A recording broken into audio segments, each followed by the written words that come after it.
Je dois d'abord rappeler un principe. C'est que la liberté de manifester ou la liberté d'expression, c'est des droits qui sont garantis par la Constitution. Je dois rappeler aussi que dans ces contextes, la violence n'a pas de place. La violence est inacceptable d'où qu'elle vienne.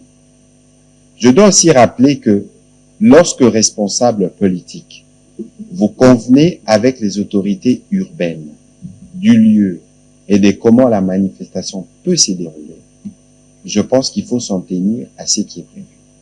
Mais quoi qu'il en soit, on ne va pas revenir sur le détail. Nous, comme gouvernement, qu'est-ce que nous avons fait?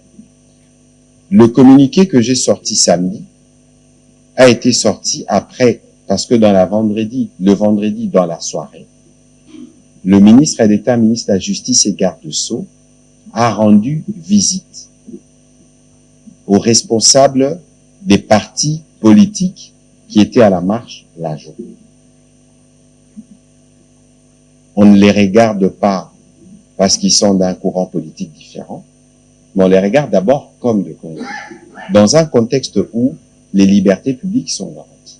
Et donc, le ministre de la Justice a fait cette démarche pour, y compris, avoir les détails de leur version par rapport aux événements qui sont passés. Et le lendemain, nous avons fait un communiqué. Je rappelle encore la transparence.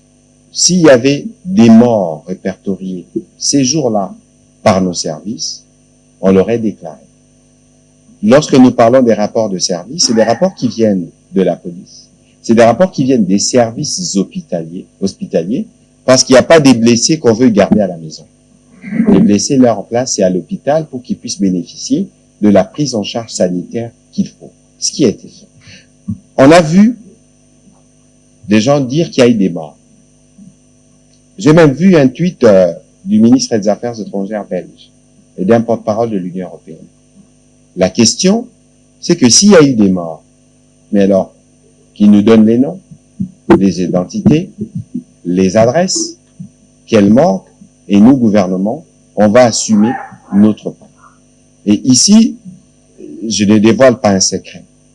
Dans le cadre justement de la manifestation de la vérité ou de la justice, pour qu'on sache les détails de tout ce qui s'est passé, le ministre d'État, ministre de la Justice, a écrit aux responsables de ces différentes forces politiques qui ont dit qu'il y a eu des morts à tel endroit, qu'il y a eu des blessés à tel endroit, qui nous transmettent les listes, qui nous transmettent les adresses. C'est aussi de cette manière que la justice doit se faire. C'est aussi de cette manière qu'on va prouver qu'on est responsable. Parce qu'il est tellement facile de déclarer des choses sur les réseaux sociaux. Mais maintenant, dans le cadre justement du travail de la manifestation de la vérité, cela doit se faire autant pour ceux qui, en Belgique ou ailleurs, disent qu'il y avait des morts, ils en parlent au conditionnel. Je trouve que c'est déjà assez risqué à ce niveau-là, de parler au conditionnel.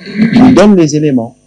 Nous serons en mesure, nous, de confirmer les propos qui tiennent, mais pour nous, ce soir, dans les différents rapports qu'on a reçus, il y a eu 6 ou 7 blessés, il y avait un blessé grave, mais qui a été pris en charge, et je pense que le pronostic vital, d'après ce qui m'a été dit par les chefs de la police, que j'ai questionné samedi à ces sujets, son pronostic vital n'est pas engagé.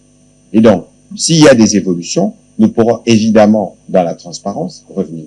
Mais pour le reste, j'espère que les uns les autres, après avoir reçu les courriers du ministre d'État, ministre de la Justice, contribueront en donnant les noms, la liste de ceux qui, de leurs militants, pensent qu'ils ont été soit morts, soit blessés, et comme ça, on pourra organiser une bonne prise en charge parce que les responsabilités doivent être établies. Voilà.